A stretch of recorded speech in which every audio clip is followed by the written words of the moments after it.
Welcome back, everyone. Today we're going to be working on an automatic wheat and beetroot farm that I've designed here. It does not work with potatoes and carrots. Those are different. I'll probably try to release those soon, but I'm trying when I make these to not really watch other people's versions because if I do, I'm just going to pigeonhole myself and copy what they do exactly. So I'm trying just to look at the wikis and read the uh, basically what the math behind how different things work, I should say, and try to come up with my own stuff before I look at anyone else's. That way, it might be hopefully a little bit different than what already exists. But anyways, for these two farms, basically the idea is to use a villager, and the reason that it works for beetroot and wheat here, whereas it doesn't work for carrots and potatoes, is due to the fact that these crops produce both seeds and the plant. So that one produces wheat and seeds. This produces beetroot seeds and beetroots, whereas potatoes and carrots are their own seeds. And so the way the villager treats them ends up being differently. But before we explain all of that, how that works, let's talk about the system. So we're going to build one here. I just built this up 2 levels so that we don't have to dig into the ground, but you probably would just want to dig into the ground a little bit for the chest and not actually have the second level here. So the way it's going to work is I'm going to lay out the track. So this is an 18 by 18 on the inside, so 20 by 20. And the center 2 blocks are right here. So that's how we're laying them out with these 2 center blocks. And I have these 4 blocks already placed in the middle here, and they're 4 from the corner. So 1, 2, 3, 4, and then we have this block. And all of them are like this as well. These represent where the water is going to go. So obviously we need to hydrate our crops here, as we can see in here. And we don't want, we can't, I should say we don't want to, but we also can't place the minecart hopper that we're going to use to pick things up directly under that water block because then it will flow everywhere. So we need to basically have a track that covers every single block except for these 4. So the pattern that I use to make this is I first just go in a big circle around the edges. So let me do that real quick. And but yeah, I'm not going to cut actually. We're going to show you the first couple bends. It is fairly repetitive though, so I'm not going to record this entire section. But just place your tracks like so, and then you get to here and you're going to turn around. And then you're going to just loop back on the inside and you're going to turn around again when you get back there. So I'm going to finish the first part of this and get right back. Alright, now we've basically completed the first part, and you'll notice these don't go quite as far. We want to leave this gap in the middle for the returning minecart to travel down. So this one goes all 9 blocks on this side, but on this side it only goes 8. So here's the complication, is you have these blocks you don't want the minecart to go under because there will be a water source right up here on top of it. So then I'm going to basically just do this little zigzag around them to avoid the block, which does complicate things as you get towards the middle. So you're going to keep doing this pattern, then here just snake in as close as you can to itself. So we're here, right here, and then we're just going to pick every block that's as close to the previous layer as we can. You can get here, and then you're just going to zigzag through all of these for the first 2 rows. Perfect, and then you can do 4 straight rows. So that's 1, 2, 3, and 4. And then we're going to have to zigzag through these rows as well, like this. And then you can go back down to your section here. And so basically what's going to happen is when you have a minecart right here and it leaves, it's going to turn on this track and go this way. But if you have a minecart coming back, it's going to cross this track and end up over here. So what we're going to want to do is put a hopper right here, and we're going to want to place it into this chest. Oh, is that trap chest? I want a regular chest. It doesn't actually matter, but for consistency. Where is my chest? There we go. Perfect. Get rid of my hoppers. Lovely, lovely organizational skills right here. Okay, and we're going to get rid of that as well. So we can place this guy right here into the chest. And what we're going to want to do is we're going to place a comparator outside of this hopper. Place a torch up here. Get another block. This is going to have redstone on it, and we're going to place a final block here so that this redstone powers this. Now, we're going to additionally want powered rails. So this is going to be on. What's going to happen is if a minecart hopper lands here and it has items in it, it's going to turn off. Basically, this is just the simplest version of an unloader you can make right here, sideways in the front of this. Additionally, let me put this at slot 2. Obviously, you need some power to get all the way around this track. So what I'm going to do is I'm just going to pick a pattern of ones to power, but it's very unimportant. You just have to make sure you have enough powered rails such that your minecart can get all the way around the track, and where you choose to put them is completely up to you. But I'm going to do them in this pattern on the corners.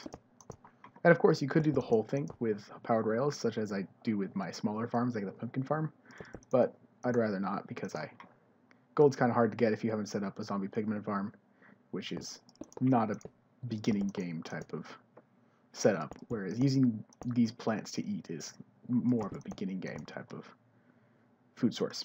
I think I'm also going to put one here. I don't think I'm copying exactly what I did in those other farms right over there, but that isn't really too important. Put one here. Yeah, might as well just do this. And that is going to definitely suffice for powering the minecart through the entire system right here. So what I can do is I can place this here, push him along, and we have to put a block here. But so he's going to zoom along real quick, and once he gets through, we'll get back to talking about him. But in the meantime, we can just start placing out some more blocks. So let me do a time set day. I'm just going to basically hide all of this wiring on the front here. Okay, and the minecart is now going through all this zigzag section, and so he's going to end up just bouncing off basically because there's nothing in it. Perfect. Now what I'm going to do is I'm going to place an item somewhere, and it's going to stop for a bit. Actually, let me place the entire stack. Oh, that didn't work. There we go. So now it's going to actually have to unload all these items, and we can see that in action. Perfect. So we're going to now need to place dirt on top of this for the wheat to grow on, obviously. So I'm going to start placing the dirt. I'll do that off camera, actually. Let me wait until this guy's done here. We'll catch that on camera, but we're going to want a stair here. I think I'll put one there. Yeah, that looks a little nicer. Yeah, see, so he picked them all up. He's now unloading, and they're all going to go into this cart. The second he's done, it's going to take off. Let's speed that process up a little bit. And one gone, and he goes. Perfect. So that's as intended. I'm going to place the dirt on top of the tracks. It's actually pretty easy. You can just right-click on the track because there's already a block there. And place dirt all the way around except for on top of these blocks. You don't want it. Oh, right. So I finished putting all the dirt there. I got the seeds on top. And I'm just building a little wall here so when we place a villager inside, he can't escape. So a couple key things you need to do when you're getting this ready for villagers, and let me break this so I can not break my crops, is now that we have these waterlogged blocks, you can do that, and this still has water here that goes to all these crops, but the villager can walk over it without falling in and getting stuck. So works out quite nicely. I'm just going to put these here, and then I'm also going to place a layer of glass above this so that the villagers are like trapped inside. So just in case you have some wild zombies somehow, they can't get into the villagers and kill them. So I'm going to place that basically just, we're going to have glass right here, and it's going to go all the way around and cover the top of this. So I'm going to do that, and I'll be back. One thing to note while doing this is it's important to place light directly over these water sources because otherwise you're not going to have light enough during the night to grow all these crops. I don't believe. You might, but I don't think so. But if you place it here, you definitely do. Because let's just think about it. This is like 15, so it's going to be 14 below it, 13 at the crop, 12, 11, 10. Actually, yeah, you probably don't actually need these, but I think it looks a little neat anyways. So I'm going to leave them, but because usually when I build farms in my survival worlds, I just put like one torch here, and one like here, another one here, you know, on all the corners there. And then when you do that, I think you need one in the middle because there's like a block like right here or something that doesn't have the right lighting. But I guess here you don't technically need them, but I'm going to leave them here because I think it looks a little neat just to have pumpkins floating. So now I'm going to work on spawning the correct villager, which is a little difficult. Only some villagers work. So I'm going to just make some cages and we're going to do that. So at least when you're using spawn eggs, and probably if you transform a zombie villager into a zombie, oh, we got a baby here. That happens sometimes. You usually get these like obviously purple and white, and spawn eggs sometimes give the green ones. Zombies that are incorrect, they don't work. Um, but also you got to make sure that the ones that work are these brown robe villagers, like this guy. And the ones that are wearing aprons that are black and or white aprons did not work, so we're going to have to remove these guys real quick. Yes, I know, I'm sorry. You're not useful. Oh, we gotta kill a baby too, how sad. I guess maybe I'll have to do a villager spawner too, because I don't know how it works. I haven't ever looked into it, but I don't think I spawned that baby. I think it showed up by itself. Cool, so this is the guy we want over there. So the secret key that you basically have to do for both this farm and the beetroot farm is to get yourself some seeds and give him 8 stacks of them. So basically the way he works, and any villager actually, is they have 8 inventory spots. And farmers, basically what happens is they will attempt to harvest ground crops if they don't have enough of that item. So if they have too many potatoes, they won't see the need to harvest potatoes, and same with carrots. But if I fill him up with seeds, he won't have enough wheat or bread, so he'll always want more wheat or bread, but since he's filled up on seeds, he can't pick them up. Same with beetroots. If he has beetroot seeds, you can't pick up beets because you have too many. And he'll always pick up some seeds because there's also drop to the ground when he breaks them. So he'll always remain full on seeds, or if we put him in that farm, he'll always remain full on beetroot seeds. And as I said, it doesn't work with carrots and potatoes because the seed is the plant, and then he'll be like, oh, I have enough of those. So I'm going to give him 2, 3, 4, 5, 6, 7, 8 stacks. So he's all full up here. He just sucked them all in, you saw that, but if I give him another stack, oh, no. It just stays there. He can't suck it up because he's all full. He has no more room. So, now this guy's good to go, and I've placed him over this block so he won't trample anything. There we go. Place all these black. And he should be good to go at some point. Once there's actually wheat, I'm going to set the game rule random tick speed to just 500 real quick so we can get some wheat. And back to 3. Oh, we got surprisingly less than I would have thought. Let's do that a little bit more. There we are, getting some wheat. Okay, so at some point he'll decide to go around and start breaking it. And from these, which I've done for a while, well, this is full of wheat right now because I just did the game rule.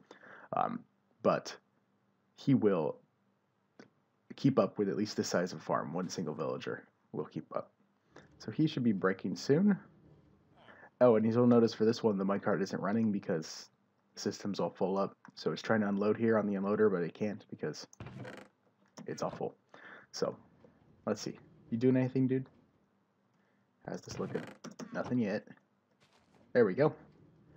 And then he plants. And so the thing is, you can't like combine these farms and have a farm of both wheat and beetroots because the farmer always places the seed in its first inventory slot.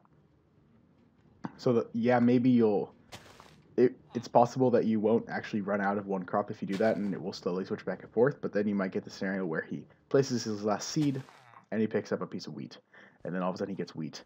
And the same thing might happen with beetroot, and then boom, he no longer wants to actually plant any crops, and since there's no other villagers to toss them to, he'll become useless, and you'll have to distract him with your handy sword. But so he's going strong, and he's going to start getting us wheat. Let's see if we've gotten any down here yet. Yep, there we go, getting some. And yeah, that's the concept of the farm, and you can just, of course, build it with beetroots. I'll probably do potatoes and carrots some other time, but I obviously have to look into how that works first, because currently I don't know how to do it. Let's work on making this look a little better first. So on the front here, where I've got this, there's a shift clicking thing I didn't know about. Interesting. I did not know how I did that, to be honest. I'll have to look into that. So I'm gonna put stairs up here, just hide all this wiring basically, and then let's see, we'll put some blocks here, can't put something there because that wiring is important.